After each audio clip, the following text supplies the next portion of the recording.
Hello everyone, class 8. Today we are going to start chapter number 3 from history book. Chapter name is Effects of British Rule.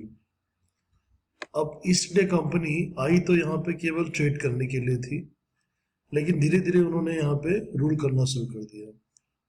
तो from trade to rule, how it is possible? So let's see. So we have seen that due to the geographical discoveries, the European powers reached the Indian coast. And Vasco da Gama, he discovered India for Europeans. तो ऐसा नहीं था केवल British आए, यहाँ पे French भी आए, पुर्तगीज आए, और इन सब में आपस में लड़ाई हुई कि कौन इसको रूल करेगा. फिर एक तरह से उन्होंने म्यूचुअल अंडरस्टैंडिंग की कि चलो ये पार्ट तुम्हारा, ये पार्ट मेरा, और कौन सा राजा आपके अंडर में आता है, कौन सा राजा मेरे सपोर्ट में आता है. तो पूरे का पूरा एक गेम शुरू हुआ, game of politics and war. When the British came to India for trade purpose, the Portuguese had already settled here. They gave a bitter resistance. Later friendly relation developed between them. But to the established domination over India, the British had to face opposition from French, Dutch and local rulers. तो British के लिए भी इतना आसान नहीं था India पे rule करना. उन्हें पुर्तगीज से लड़ना पड़ा, बाद में दोस्त हो गए. उसके अलावा फ्रेंच भी थे, डच भी थे और लोकल बहुत सारे रूलर्स. तो जो सबसे पहले उनके लिए जो रुकावट आई उनके इस तरह के मिशन में इंडिया को कंट्रोल करने के, वो थे मराठास, जिन्होंने उनको चुनौती दी. तो Mumbai was the main centre of British in western India, trying to acquire the nearby territories, but the Marathas had a stronghold over it. After the death of Peshwa Madhav Rao, his uncle Raghunath Rao approached for help from the British due to his greed for Peshwaship. तो जो रघुनाथ राव थे, जब उनके uncle, उनके चाचा पेशवा माधव राव नहीं रहे, तो वो ब्रिटिश के पास चले गए रघुनाथ राव, इस लालच से कि मुझे पेशवा शिप मिल जाएगी. This led to the entrance of the Maratha politics. अभी तक अंग्रेजों का, ब्रिटिश लोगों का मराठा सल्तनत, मराठा एम्पायर के अंदर एंट्री नहीं थी, लेकिन रघुनाथ राव के जाने से एक उनको लूप होल मिल गया और वो मराठा पॉलिटिक्स के अंदर आ गए. उसके बाद क्या होता है, बहुत सी लड़ाइयाँ हुई 1774 के 1818 तक मराठा और ब्रिटिश के बीच में. टोटल 4 वार हुई, total 4 wars. During the first war of Maratha unitedly face, यानी कंबाइंड फोर्सेस ने मिलकर मराठाओं की ब्रिटिश को हरा दिया. 1782 में with the treaty of Salbai the first Anglo Maratha war came to an end. तो मराठा जो वार थी वो 1782 में खत्म हो गई, जब संधि हो गई, सलबाई की संधि. इसके अलावा इन लोगों ने एक और नया नियम निकाला, ब्रिटिश लोगों ने. बड़ा गेम क्या था? Subsidiary alliance. अब सब्सिडारी अलायंस क्या था कि लॉर्ड विल हेस्ली ने जब इंडिया में गवर्नर जनरल के तौर पे आया, तो उसका ऑब्जेक्टिव था कि ब्रिटिश डोमिनियन होना चाहिए पूरे इंडिया में. उसके लिए उसने राजाओं को एग्री किया कि आप इस पे साइन कर दीजिए और हम आपकी हेल्प करेंगे. ब्रिटिश आर्मी आपके एम्पायर में रहेगी और आपको बाकी लोगों से बचाएगी. लेकिन इस मिलिट्री हेल्प की एवज को क्या देना है? The Indian rulers have to maintain British army in their court and have to pay cash or part of their territory to the company for its maintenance. खर्चा आप देंगे सेना के रहने खाने का, और उसके अलावा कंपनी को टैक्स भी देंगे. If the ruler would not have any else with any other power, declare war against any power without the intervention of British, the ruler would accept a British resident in his state. और एक British resident रहेगा आपके यहाँ जो सब कुछ observe करेगा. The Indian rulers accepted the system and lost their freedom. सभी अलायंस एक तरह से क्या था कि हम आपको हेल्प करेंगे, मिलिट्री हेल्प, लेकिन आपको उसके बदले में हमको टैक्स देना पड़ेगा, हमारी आर्मी को खिलाना पड़ेगा और हमारे सारे खर्चे पूरे करने पड़ेंगे, और हमारा एक रेजिडेंट भी आपके यहाँ. 1802 में बाजीराव सेकेंड ने साइन कर दिया इस ट्रीटी पे, और इस ट्रीटी को कहते हैं treaty of Vasai. But this treaty was not acceptable to some Maratha sardars. This led to the Second Anglo-Maratha War.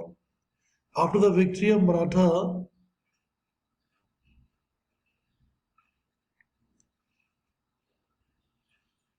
of पहले किसकी विजय हुई थी आपको याद होगा, मराठाओं की विजय हुई।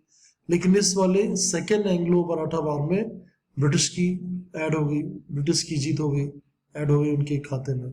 There was increase interference of British into the Maratha state and this became intolerable and Bajirao second waged as a war against British, but he was defeated in the battle and 1889 he surrendered to the British. In the meantime, the capital of Mughals was under the control of Daulat Rao Shinde. By defeat, the troop of Shinde generally captured the Mughal emperor and gained victory over Hindustan. तो इस तरह से धीरे धीरे मराठाओं के अंदर का उसने फायदा उठाया ब्रिटिश ने और उसने पूरे हिंदुस्तान पे रूल कर लिया। फिर बात आती है छत्रपति प्रताप सिंह की। Although the Peshwaship came into an end, Chhatrapati Pratap Singh of Satara was still ruling. जो छत्रपति थे वो तो रूल कर रहे थे, पेशवाशिप तो खत्म हो रही थी अलग अलग जगहों से। Britishers signed a treaty with Chhatrapati Pratap Singh and appointed Grant Duff as an officer to assist him in the affairs. But later the Chhatrapati was dethroned and exiled to Kashi and he died there in 1847. तो एक तरह की politics करके पहले उनको कहा कि हम आपको एक्सेप्ट करते हैं, आप राज करिए, आपको हेल्प करेंगे और हमारा ये आदमी ग्रांट डफ आपके साथ रहेगा, आपको असिस्ट करेगा। बाद में उनको गद्दी शादी रहता है और उनको काशी भेज देते हैं जहाँ उनकी मौत हो जाती है 1847 में। Rango Bapuji Gupte loyal officer of Chhatrapati fought the legal battle and went up to England but his efforts were unsuccessful. जो रंगो बापूजी गुप्ते थे, जो लॉयल ऑफिसर थे छत्रपति के, उन्होंने लीगल बैटल लड़ी, इंग्लैंड भी गए, एफर्ट किए, लेकिन अनसक्सेसफुल रहे। Later lord Dalhousie rejected the adoption policy and 1848 annexes the state of Satara, तो सतारा भी गया। तो धीरे धीरे मराठा सल्तनत जिसने जो एक पावरफुल एक स्ट्रेंथ थी अंग्रेजों के खिलाफ, वो धीरे धीरे डिसॉल्व होती चली गई और ब्रिटिश का पूरे हिंदुस्तान पे रूल होता चला गया। छत्रपति शिवाजी ने प्रोविजन बनाया था of water by building a water tank on the bank side of Yevteshwar temple and Mahandra in Satara. अब इन्होंने काफी अच्छे काम किए, रोड बनाई, ठीक है, वाटर टैंक बनाया, तो अपनी प्रजा के लिए उन्होंने काफी अच्छा काम किया। The trees were planted on the both side of the road. The schools were built for boys and girls for teaching Sanskrit, Marathi, English. Printing presses were set up and many useful books were published in 1827. Sambhaniti, a book on polity, was printed. He built road from Satara to Mahabaleshwar to Pratapgarh. The same road further extended to Mahad. Chhatrapati Pratap Singh used to write personal daily diary. So ये जो हमारे आखिरी छत्रपति से मराठा सल्तनत के, Maratha empire के, उन्होंने काफी अच्छे काम करा है, वेलफेयर के प्रोग्राम काफी करा है। अब आता है effect of British rule in India. अब रॉबर्ट क्लाइव 1765 में आया, उसने ड्यूल गवर्नमेंट का कॉन्सेप्ट बंगाल में चालू किया। अब ये क्या था? The company undertook the work of revenue collection. अब धीरे धीरे पहले उनकी यहाँ फौज रखी, सब्सिडरी अलायंस की। सब्सिडरी अलायंस राजाओं का साइन करना बहुत बड़ी मिस्टेक थी। उसके बाद धीरे से उन्होंने रेवेन्यू कलेक्ट करने का राइट भी ले लिया और एक तरह से किसी भी रजवाड़े में दो सरकार हो गई, एक राजा साहब जो भी कठपुतली हैं और एक ब्रिटिश। तो देखा जाए तो ब्रिटिश ही रूल कर रहे थे, लेकिन उन्होंने चेहरा किसका आगे रखा था? उस लोकल रूलर का रखा था। Ill effects of dual government system could be seen after a certain time period. Money in the form of taxes went into the pockets of company officers. The monopoly of trade in India was given to East India Company and hence many trading companies in England invite them. The working system of company in India received criticism in England and British Parliament introduced some important laws to keep control over the company.